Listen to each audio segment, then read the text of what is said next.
Vim aqui totalmente pronto para cravar o que vai ser a tabela do Campeonato Brasileiro de 2025.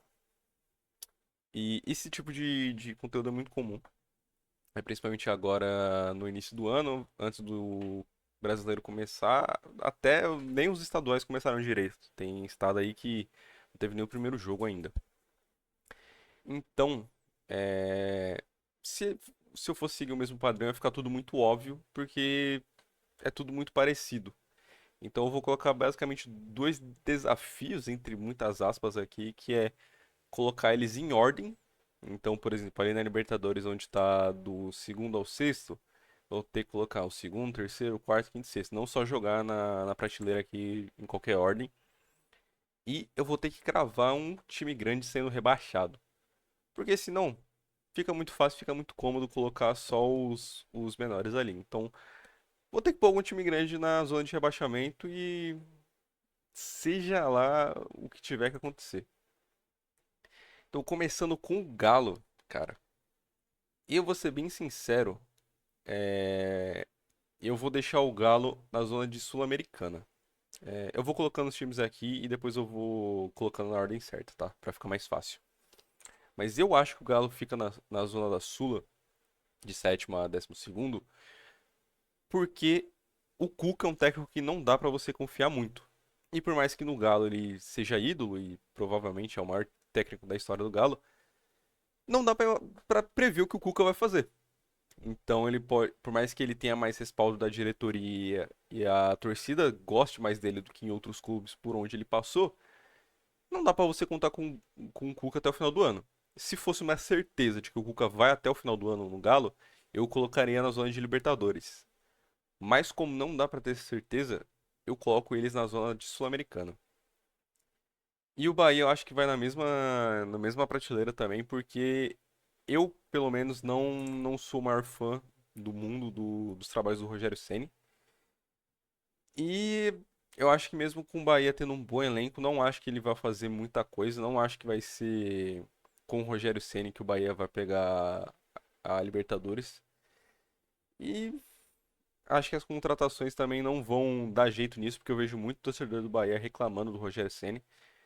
Oscila bastante, tem partidas que a galera elogia parecendo que ele é um gênio e tem mas que a galera critica parecendo que estão falando do Celso Roth.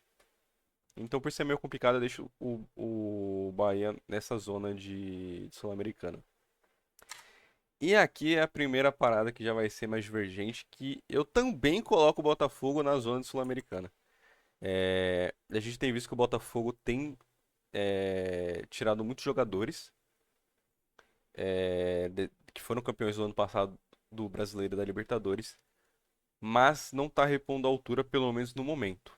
É, eu tô gravando isso aqui dia 23 de janeiro, então obviamente tudo pode mudar, seja para melhor, seja para pior. O Botafogo pode trazer por um Messi no meio do ano, ou pode não trazer ninguém e não ter resultado. A gente também não sabe qual técnico que vai ser. A gente só sabe que o Arthur Jorge saiu e que o André Jardine do América do México não aceitou vir. E por enquanto o Botafogo tá sem técnico. Tá indo atrás de alguns bons reforços. Eu acho que o John Textor vai dar conta das contratações que tiver que fazer. Mas como a gente ainda não tem um técnico e não tem como ter muita noção, eu acho que o Botafogo vai ficar aqui e não vai ter o mesmo desempenho do ano passado. É, ano passado o Botafogo foi, pô, estrondoso, ganhou o Liberta Brasileiro, mas eu acho que talvez esse ano o John Textor dê uma segurada, até porque tem outras situações financeiras que nos outros clubes dele que estão impactando. Um exemplo é a venda do Luiz Henrique agora para o Zenit, que se eu não me engano foi por 35 milhões, e a maior parte desse dinheiro vai ir para o Lyon, que está com problemas financeiros lá na França. Então, eu acho que esse ano do Botafogo vai ser inferior ao que foi o ano anterior de 2024, mas como eu confio nas contratações do Textor, eu acho que ele vai ficar aqui na ponta da Sula ali, sétimo, oitavo lugar, brigando por uma Libertadores e talvez indo para pré-Libertadores, dependendo de como ficar a tabela, dependendo de quem ganhar a Copa do Brasil e a Libertadores, talvez desçam as vagas da pré. E aí talvez o Botafogo pegue nisso. Mas nesse momento eu vejo o Botafogo ficando na zona de Sul-Americana. O Bragantino aqui pra mim, eu cravo ele no limbo aqui. Eu não acho que essas contratações. O Bragantino deu uma acordada, contratou o Pita, contratou o Lucas Barbosa, que era do Santos, que nem é um destaque tão grande assim, mas que tem um certo potencial. Manteve o Lucas Evangelista e alguns outros jogadores e aparentemente tem acordado pra vida. Depois de fazer um ano de 2023 pica, no ano de 2024 vendeu algumas peças, não repôs a altura e achou que o Caixinha fosse fazer milagre e não foi o que aconteceu. Então eu acho que o Bragantino vai ficar nesse limbo, assim, não, o Fernando, o Seabra voltou, então, mas antes ele era técnico da categoria de base. Ele até fez um milagrezinho ali nas últimas rodadas para conseguir salvar o Bragantino, que eu acho que foi mais. E teve muita participação do Sacha também, que incorporou ali, meteu, acho que, sei lá, uns 4 gols ali na reta final e conseguiu ajudar a salvar o Bragantino. Mas não vejo o Bragantino fazendo muita coisa esse ano não e tendo que ficar bem esperto para não cair de novo, dependendo de como for o investimento da Red Bull aqui. O Ceará, se você fosse pela regra óbvia, o Ceará estaria no grupo dos rebaixados também, por ser um dos times com menos investimento. É, e subindo da Série B agora e tal. Mas desses que subiram, eu vejo o Ceará junto com o Santos os mais capazes de continuar na Série A. O Ceará principalmente não fez tantas contratações assim quanto o Sport, por exemplo, e quanto o Mirassol, que basicamente reformulou o time. Mas eu vejo o Ceará tendo competência de ficar principalmente pelo treinador. É, me fugiu o nome dele agora, mas foi ele que subiu o Vitória sendo campeão ano passado também. Ano passado não, ano retrasado, 2023. E 23. E teve um mau início no Vitória, mas eu acho que ele tem. É o Léo Condé, lembrei agora. Ele tem total Eu acho que ele tem total condição de conseguir manter o Ceará na Série A esse ano, por mais que o Ceará não tenha feito grandes investimentos, nem grandes reforços. Eu acho que ele tem sim capacidade. E como a minha ideia é de cravar aqui o rebaixamento de um grande, eu não acho que o Santos vai cair, já coloco isso de spoiler aí mais pra frente. Mas eu acho que junto com o Santos, o Ceará é o outro que continua na Série A, mas não vejo também se classificando para Sul. Eu acho que vai brigar legal aqui na zona do limbo, contra o rebaixamento. Aqui vem a primeira cravada de todas aqui. Você ouviu aqui em primeira mão que, por mais que me doa falar isso, eu acho que o Corinthians vai ser o campeão brasileiro desse ano. Eu acho que o Corinthians vai fazer o oposto do que ele fez ano passado, em 2024. Que basicamente focou muito nas Copas e esqueceu o brasileiro. Eu, pelo menos, vejo o Corinthians focando mais no Campeonato Brasileiro esse ano. Isso é achismo, não tem como a gente saber como vai ser. Mas eu vejo o Corinthians tendo muita consistência, não só pelas 9 vitórias que teve na reta final do Brasileiro ano passado, mas também continuou, agora está em 12 vitórias, né, com as 3 do Paulista até o momento. Mas eu vejo esse time do Corinthians encaixando muito bem, tá ligado? E por mais que o Corinthians, obviamente, todo time quer ganhar tudo, talvez o Corinthians. Eu acho que o Corinthians pode chegar longe na Copa do Brasil, mas não vejo o Corinthians indo muito longe assim na Libertadores a ponto de ganhar, porque a gente sabe que. E eu sou rival, você pode me xingar por eu estar falando isso, mas é o fato: o Corinthians não tem muita tradição na Libertadores. Isso é um fato. Tem um título, beleza e tal, um invicto, mas tem uma final só. Acho que só tem 2 semifinais, se eu não me engano. E o Corinthians não é o time com maior tradição do mundo na Libertadores. Em compensação, tem tradição na Copa do Brasil, que, como eu disse, acho que pode ir longe, e tem muita tradição no brasileiro. E se eu tivesse que apostar hoje, dia 23 de janeiro, eu acho que o Corinthians vai com tudo no Campeonato Brasileiro, saca? Então, acho que essa pra mim é a aposta. O Corinthians vai com tudo pra ganhar o título. O Corinthians é muito forte em pontos corridos. Então, eu acho que, sendo bem sincero, o Corinthians vai priorizar total. Até porque os outros times vão priorizar a Libertadores também. Eu acho que o Corinthians vai se aproveitar disso para tomar dianteira e já começar o começo do calendário ali do Campeonato Brasileiro indo com tudo para já fazer ponto e não largar da liderança, saca? Então, na minha opinião, o Corinthians vai ser o campeão brasileiro desse ano. O Cruzeiro. O Cruzeiro é uma situação complicadaça aqui. E para mim, o Cruzeiro fica aqui nessa zona. Mas eu coloco na Sula pelo elenco que tem. Porque o Cruzeiro tá com um elenco muito bem montado, muito bem feito. E que tem grana a rodo pra gastar. E eu acho que talvez no meio do ano se reforce mais ainda. Mesmo já tendo gastado, já estando gastando muito com salários nesse começo de ano. Mas por que que eu coloco o Cruzeiro não tão forte assim na briga? Pelo técnico, que é o Diniz. Tem gente que ama o Diniz, tem gente que odeia. Eu sou do time que não tenho nada contra o Diniz desde que não esteja no meu time, certo? E o Diniz, desde que ele chegou no Cruzeiro, ele não tem feito nada que seja muito vislumbrante. Principalmente os olhos da torcida, que eu vejo a torcida do Cruzeiro cornetando muito o Diniz. É, Se eu não me engano, cornetaram ele nesse primeiro. Acho que o Cruzeiro estreou ontem, se eu não me engano, contra o Atlético no Campeonato Mineiro. Não sei se o jogo foi 1-0 ou 1-1. Na hora que eu vi, tava 1-0 pro Atlético. Mas não vejo o Diniz conseguindo manter o trabalho empolgando muito. A gente sabe que ele basicamente meio que seria demitido no final do ano passado. Mas aí ele deu uma extravasada ali na coletiva. E aparentemente a diretoria do Cruzeiro voltou atrás. Mas eu não vejo o Diniz se dando bem. Se o Diniz for demitido de repente depois do Mineirão, se não ganhar o título, que eu acho que a obrigação do Cruzeiro é ganhar, o Galo tá meio mal das pernas e perdeu alguns jogadores, mas ainda tem um técnico melhor, no meu entendimento, que é o Cuca.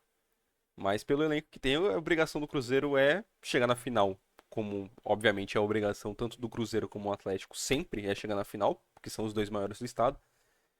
Mas eu acho que o Cruzeiro tem a obrigação de ganhar. Pelo investimento que fez, pelos jogadores que contratou. Mas com o Diniz eu não vejo isso acontecendo. Então talvez, se o Cruzeiro perdeu o Mineirão e o Diniz for demitido depois disso, talvez eu acho que possa fazer um brasileiro melhor do que o que eu tô supondo aqui.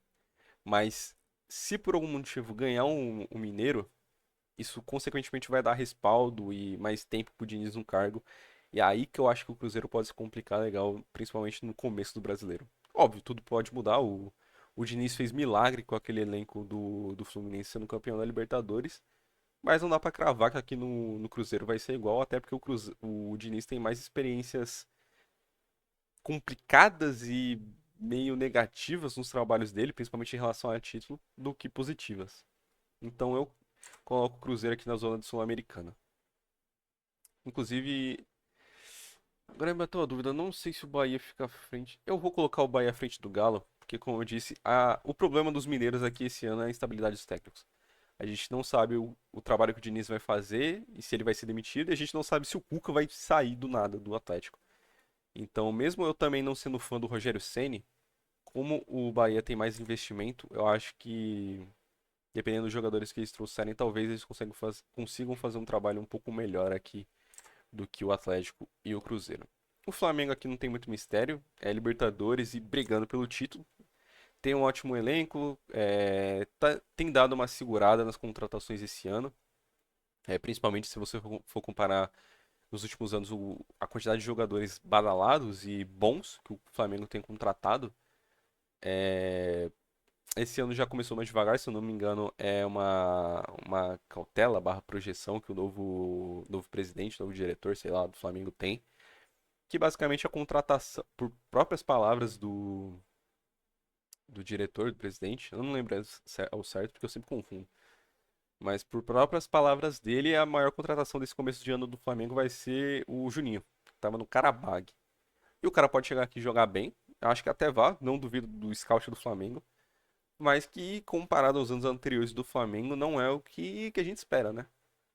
Principalmente depois de você perder um ídolo como o Gabigol.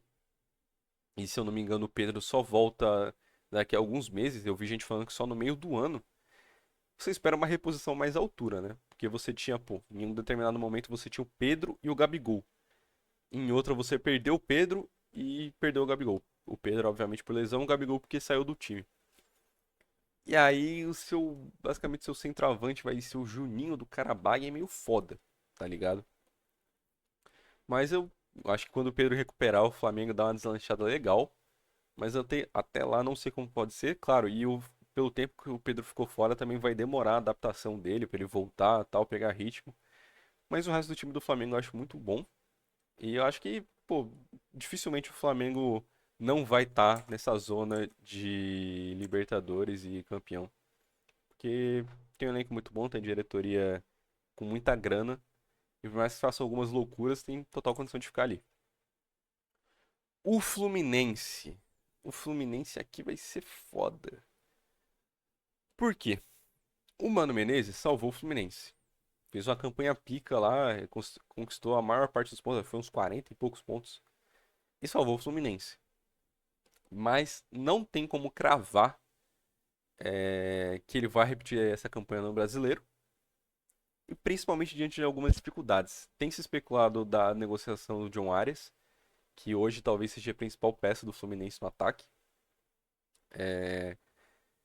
E é uma situação complicada porque o John Arias talvez seja negociado. Se for negociado, por mais que tenha dinheiro, a gente não sabe quem o Fluminense pode trazer à altura. Tinha sido especulado o Rony. Hoje, no dia que eu tô gravando isso aqui, saiu que o Fluminense retirou a proposta pelo Rony, porque o Rony tava demorando pra responder e tudo. E já tava tudo certo com o Palmeiras, inclusive. Então fica difícil saber de quem o Fluminense vai ir atrás pra reforçar esse elenco. Tem um moleque bom da base, o Cauã Elias, também muito, muito potencial, se destacou no final do ano passado, mas é difícil saber. Até pouco tempo atrás tinha o Cano, mas o Cano fez um ano de 2024 horroroso. E talvez o Cano já esteja em decadência, duvido que ele vai recuperar muito o futebol que ele tinha do que foi no ano da Libertadores, por exemplo. Então, a situação do Fluminense é meio complicada. Eu vejo a torcida reclamando muito também do Bittencourt, que é o presidente do Fluminense, principalmente pelas negociações que ele faz, por quem que ele vai atrás.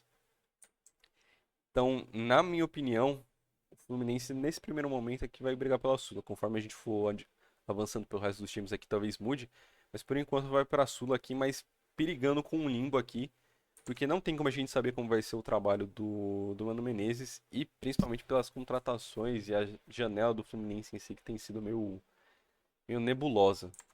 O Fortaleza aqui é briga por Liberta. Tem o Vojvoda, que junto com o Abel, se não me engano, são os técnicos que estão há mais tempo no Brasil aqui. Tem um trabalho. É um técnico, pô, fudido, fudido pra caralho. É, Tem bons jogadores, tem um scout muito bom. E mesmo que o Fortaleza não tenha o melhor elenco do mundo, o elenco mais caro, sempre se destaca, sempre consegue fazer boas campanhas. O que pode mudar essa classificação na Libertadores talvez seja as opções que o Fortaleza vai tomar. A gente já teve alguns anos anteriores eles priorizando muito as Copas, seja a Sula, seja a Liberta e até a Copa do Brasil, e dando uma desfocada do brasileiro.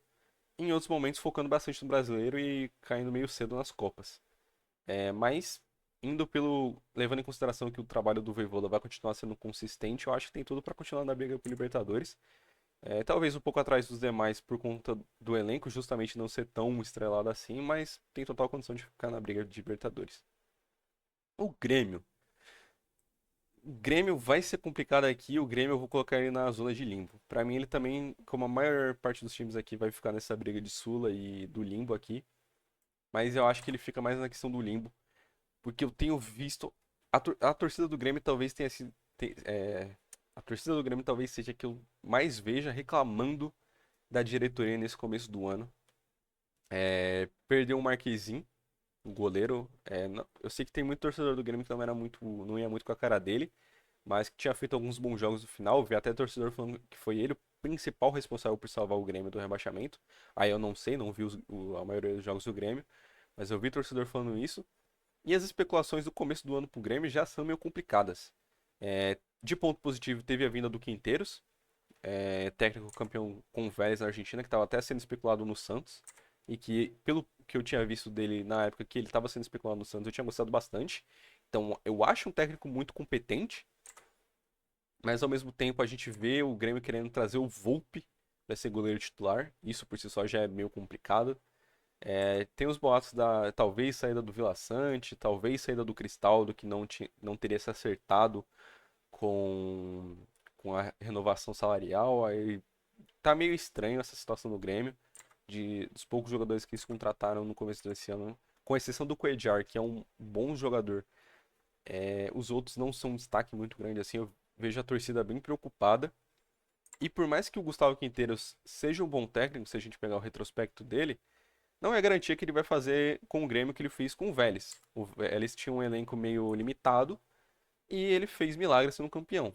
Mas a gente sabe que o campeonato argentino é muito diferente do brasileiro, principalmente porque no campeonato argentino a gente não tem tantos times fortes e brigando pelo título. Lá você pega, se for por tradição, é o Boca e o River, e um ou outro mais secundário ali quando tá fazendo uma boa campanha. Pro Grêmio brigar aqui em cima, como foi nos casos do Vélez, na Argentina, eu acho bem difícil. E pelas contratações nesse momento, eu acho que por enquanto vai ficando aqui no limbo. Talvez suba, conforme a gente for terminando a tier list. Mas nesse momento aqui eu coloco na zona do limbo pelas contratações e pela preocupação da torcida que eu tenho visto nesse momento.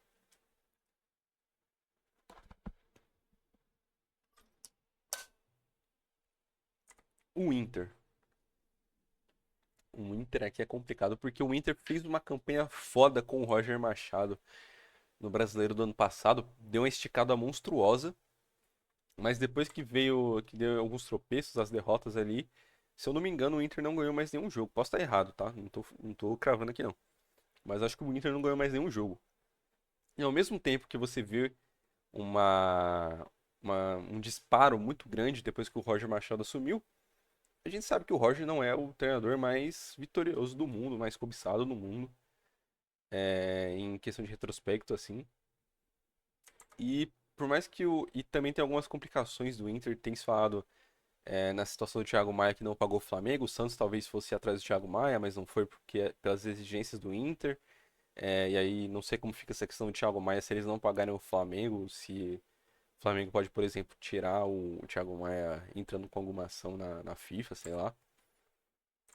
Mas pelo. Eu vou botar fé aqui no Inter e acho que eles podem continuar bem. Talvez eles não façam uma campanha tão boa quanto foi a do ano passado, brigando até acho que a última ou a penúltima rodada pelo título. Mas acho que pode sim fazer uma boa campanha, dependendo se o Roger conseguir voltar a uma boa fase, igual foi no ano passado. O Juventude aqui eu vou cravar como rebaixado já. É,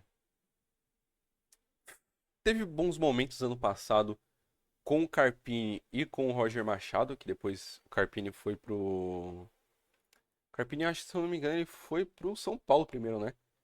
O Juventude começa com o Carpini, ele vai pro São Paulo, eles vão atrás do Roger Machado, depois o Roger Machado vai pro Inter, e aí eles vão atrás do Jair Ventura, que é onde desanda tudo. É, claro, na verdade eu nem sei quem é o técnico do Juventude nesse momento. Não sei se eles demitiram o Jair Ventura. Eu acho que sim. Vou até pesquisar aqui, rapidão, pra saber se de repente eles já repuseram. Ah, cadê?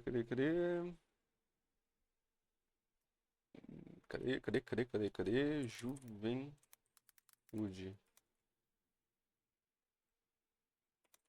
Técnico. É o Fábio Matias. Confesso que não conheço muito ele, pelo menos não de nome. Claro, pode fazer um bom trabalho, que nem foi o Carpini, que nem foi o Roger Machado, mas não vejo o Juventude fazendo muito isso. Pelo que eu acompanho da janela, não tenho visto o Juventude trazendo nenhum jogador muito que vai fazer muita diferença assim. Tipo, o maior destaque do Juventude foi a renovação com o Nenê por mais um ano. E não vejo o Juventude se safando desse rebaixamento aqui, sendo bem sincero. Mirassol vai na mesma toada. Fez uma boa campanha da Série B ano passado. Mas, pô, não tem como fugir do fato de que é o primeiro ano do Mirassol na Série A da história. Então, tá, pô, foi um mosquito aqui. Então não tem como fugir muito disso. É difícil eles se manterem na Série A já no primeiro ano. O Cuiabá tinha conseguido isso, mas não vai ser todo time que vai conseguir. Principalmente pelo elenco que o Mirassol montou, pegando alguns jogadores bem questionáveis, tipo o Reinaldo, por exemplo, e alguns outros. E o técnico, se eu não me engano, é o Barroca. Então vai ser meio difícil de imaginar como que vai ser esse começo do Mirassol pela primeira vez na Série A. Confirmei aqui, é o Barroca mesmo, o treinador. Então é meio difícil de saber como vai ser, mas, pô, primeira vez na Série A, não acho que não tem nenhum torcedor cobrando que continue, que não seja rebaixado, porque a situação é complicada. Palmeiras aqui também poupa tempo. Que nem eu falei, conforme no final da tier list eu vou colocando eles em ordem, mas é briga por Libertadores, é briga por título. Tem o melhor técnico do país ainda, que é o Abel Ferreira. Tem um bom elenco. A Leila aparentemente está abrindo mais a mão. Tinha especulado que ia atrás de repente do Andreas, do Claudinho. O Claudinho acabou indo pro Catar. O Andreas tá meio complicado porque aparentemente o Fulham não vai fazer jogo fácil para liberar. Mas, pô, confio 100% no scout do Palmeiras, no Abel, nessa vontade da Leila de abrir um pouco mais o bolso. E principalmente na base. Base do Palmeiras, se der ruim, eles vão puxar algum moleque e vai dar certo. Então, Palmeiras é briga por título, é briga por Libertadores o tempo todo aqui. Não foge disso nem ferrando. O Santos. O Santos eu coloco na Sula. E aqui vai parecer clubismo, e eu juro que não é. É, Mas por que eu coloco o Santos na Sula? Pelo fator Neymar. Se o Santos não tivesse com as especulações tão altas assim com o Neymar, eu colocaria na zona do limbo.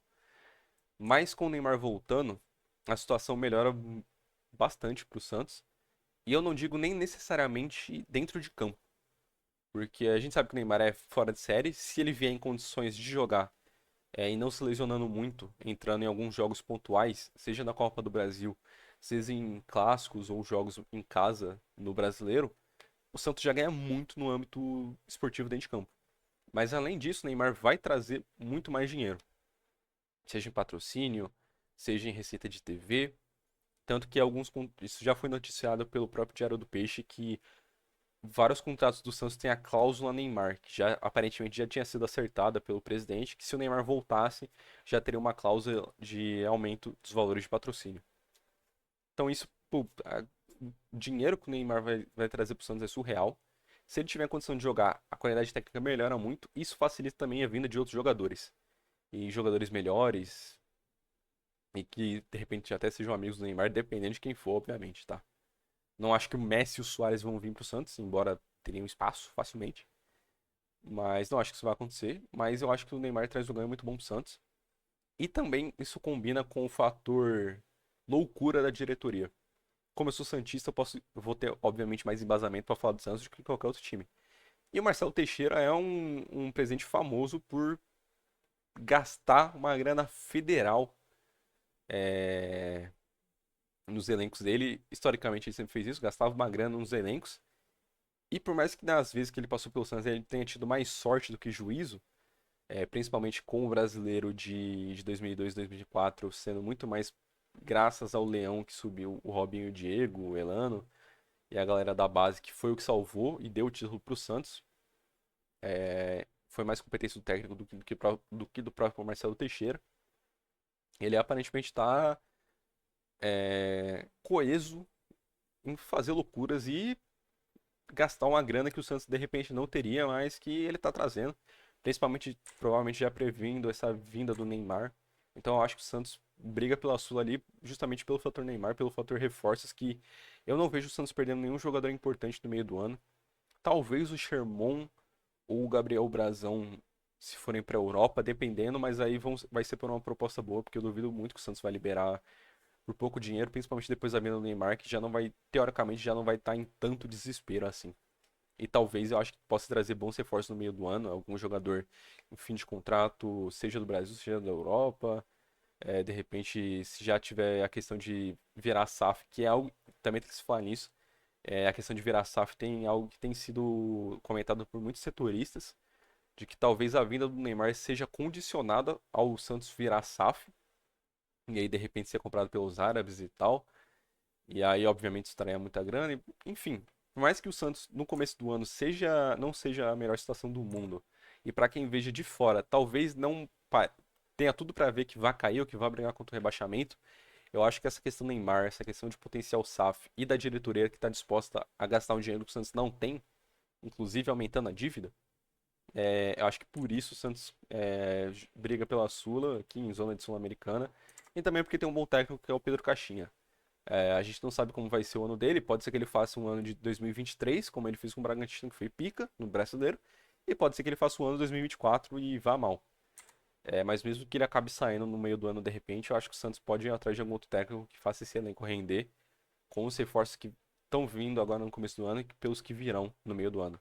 Então, por mais que possa parecer clubista, se você é de outro time e não acompanha também a situação do Santos, eu, antes do Neymar vir, eu já imaginava que o Santos poderia ficar ali literalmente numa 12ª posição. Era a posição que eu cravava pro Santos, mesmo sem a questão do Neymar vindo antes. Depois que o Neymar veio, eu acho que o Santos pode melhorar ainda mais e talvez eu coloque ele mais pra frente quando a gente for ajeitar isso aqui. Mas por enquanto fica aqui na zona sul-americana. São Paulo vai pra zona de Libertadores também. Mantei o Zubeldia, que é um bom técnico. Por mais que ele insista em algumas coisas que eu sei que a torcida reclama muito, principalmente colocando Luciano de meio armador, ao invés de segundo atacante ali.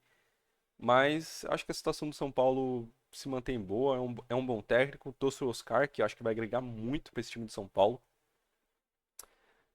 E por mais que seja uma situação meio complicada, eu não vejo São Paulo ficando abaixo da zona de Libertadores, pelo menos não nesse primeiro momento. Por mais que também tenham saído bastante jogadores, mas a maioria era reserva ou que não vai fazer muita falta pro São Paulo. O esporte aqui vai ser rebaixado também. Mil perdões ao torcedor do esporte, mas eu não consigo compactuar que um time que tem o Lucas Lima vai ficar na primeira divisão. O esporte está com um bom técnico que é o Pepa, mas que ao mesmo tempo o Pepa também fez uma campanha bem com altos e baixos quando ele estava no Cruzeiro. E por mais que ele conheça o Campeonato Brasileiro já por essa experiência anterior, eu não vejo ele fazendo muito milagre com o esporte, que pelo que eu vi até o momento não teve nenhum reforço muito grande que empolgue muito o torcedor.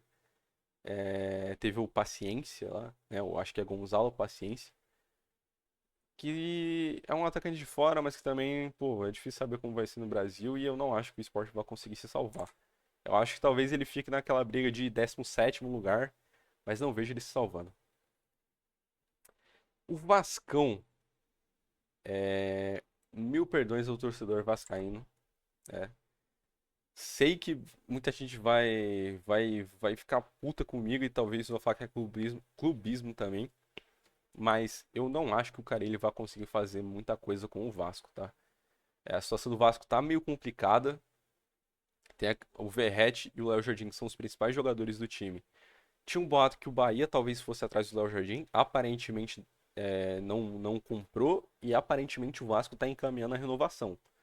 Mas até o momento, pelo que eu vi, não é certeza. E tem uma situação bem complicada com o Vegetti, que é que ele tá pedindo mais de 1 milhão de salário para renovar. E já é um cara de 36 anos, talvez seja o último contrato dele, assim, por isso que ele tá pedindo esse valor. Mas que também não é nenhuma certeza de que ele vá continuar em boa fase. O Cano em 2023 foi artilheiro da Libertadores e um baita jogador pro Fluminense. Em 2024 não rendeu nada.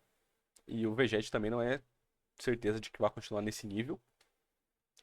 E o elenco do Vasco, pelo que eu tenho visto, não tem trazido bons jogadores. Ali tem trazido algumas indicações do Carille e tal, bem parecido com o que foi com o Carille no Santos.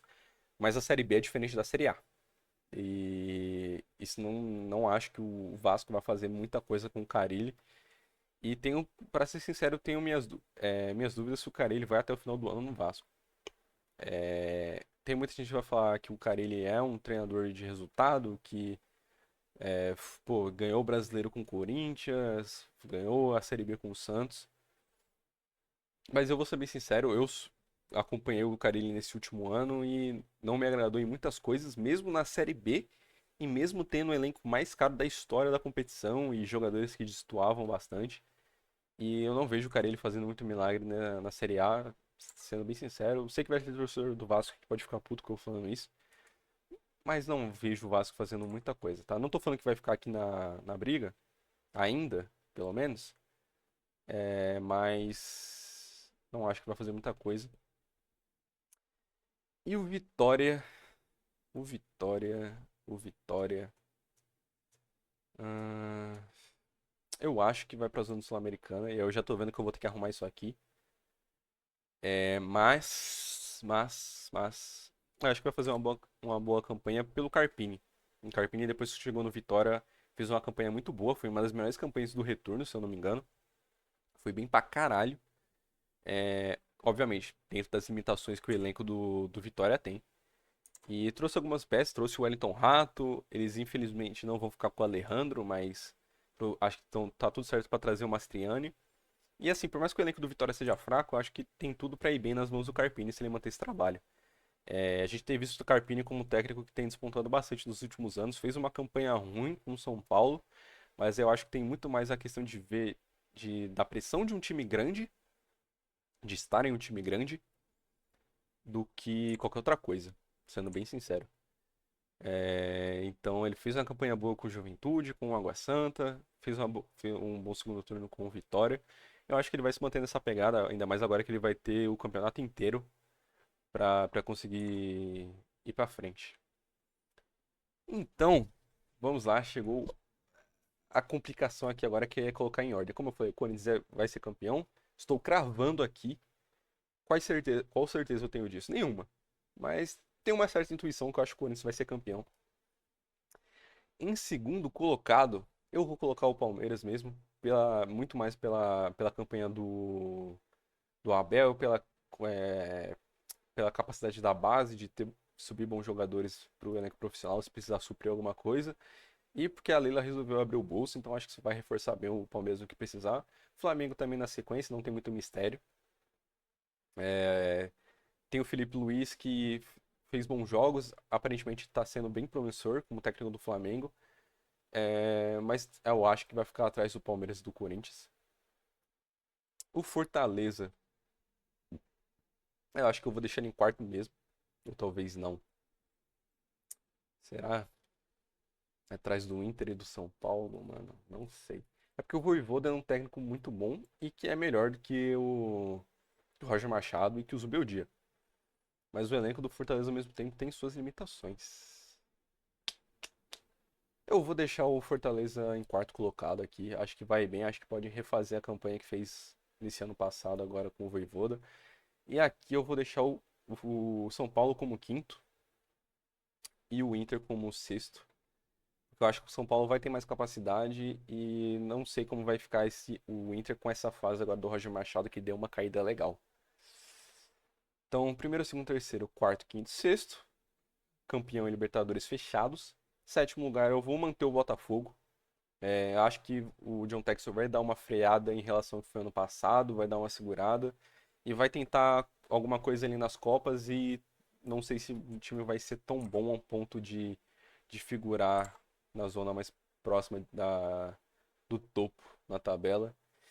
Em oitavo, em oitavo eu vou manter o Bahia por conta da SAF e tudo. Pode trazer bons jogadores no meio do ano também.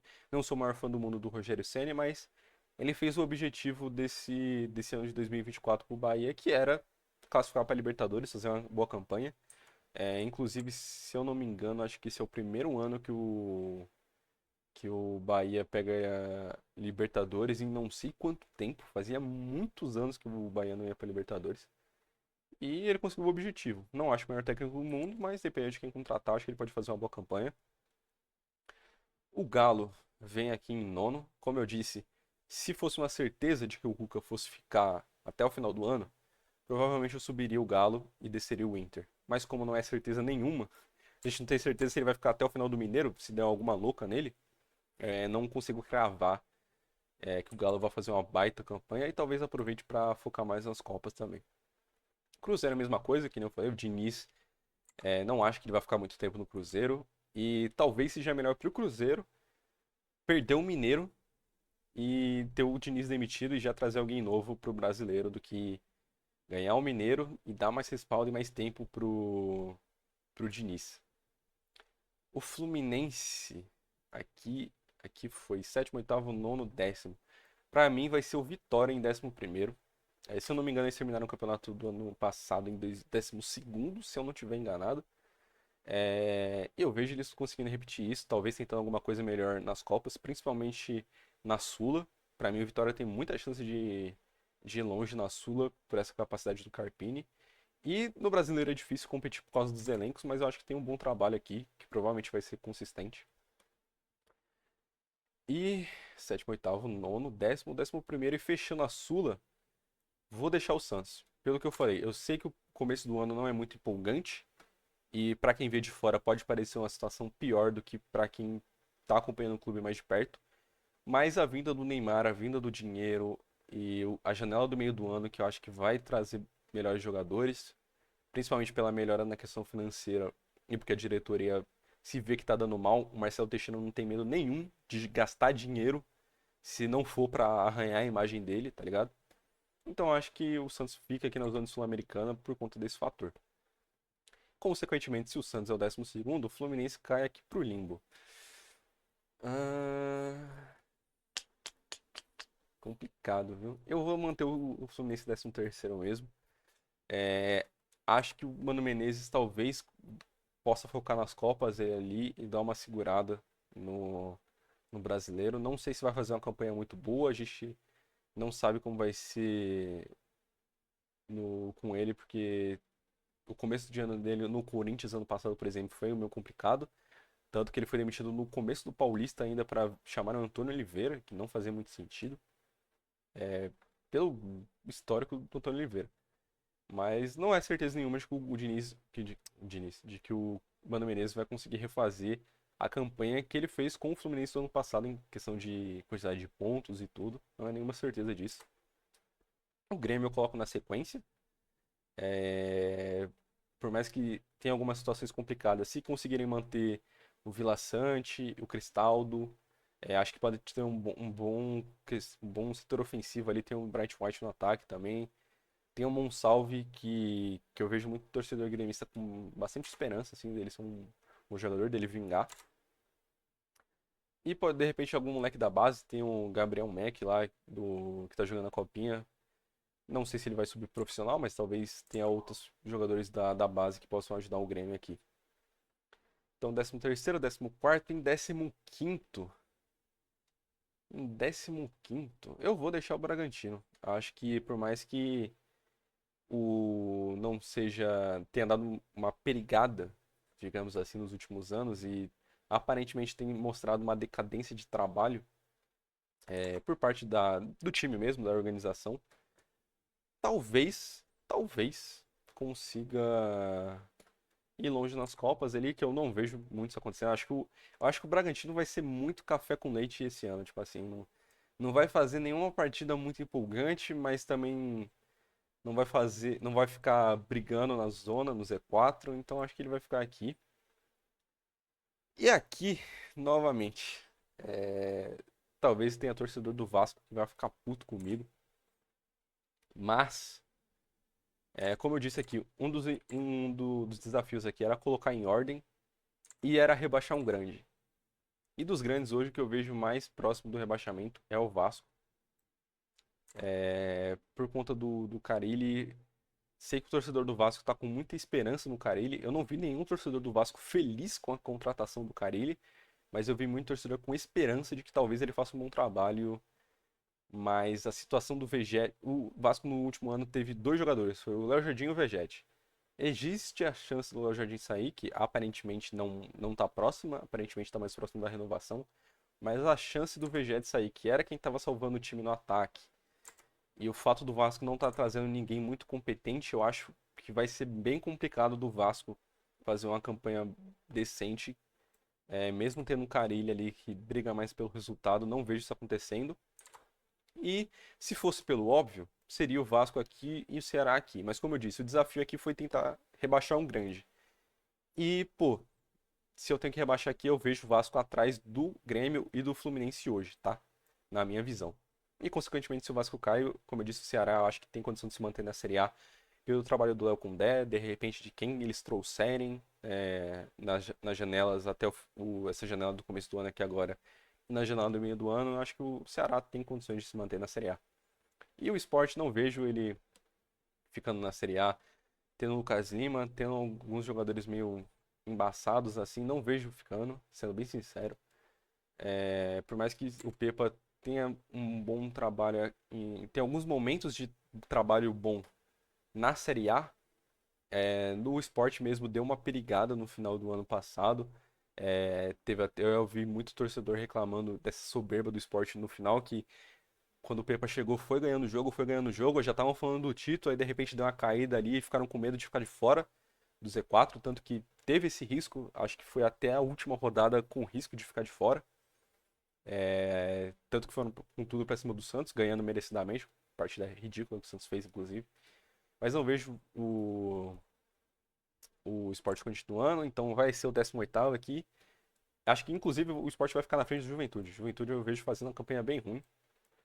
Não acho que vai conseguir manter a boa fase que foi ano passado, quando eu tava com o Carpini e com o Roger Machado. E o Mirassol vai ser lanterna, nada contra o Mirassol. Até meteu um 6-0 esses dias, acho que foi contra o Água Santa, se não me engano. Mas, pô, é o primeiro ano na Série A, não acho difícil se manter, principalmente com o elenco que montou, meio que pegando uns refugos assim de alguns times. E não vejo se mantendo. E é isso aqui. Essa é a tabela do Campeonato Brasileiro. Se você for querer fazer alguma aposta, pode apostar desse jeito aqui que tá cravado. E não importa se você acha que eu falei algo errado aqui, eu estou cravando. Essa aqui é a tabela do Campeonato Brasileiro desse ano.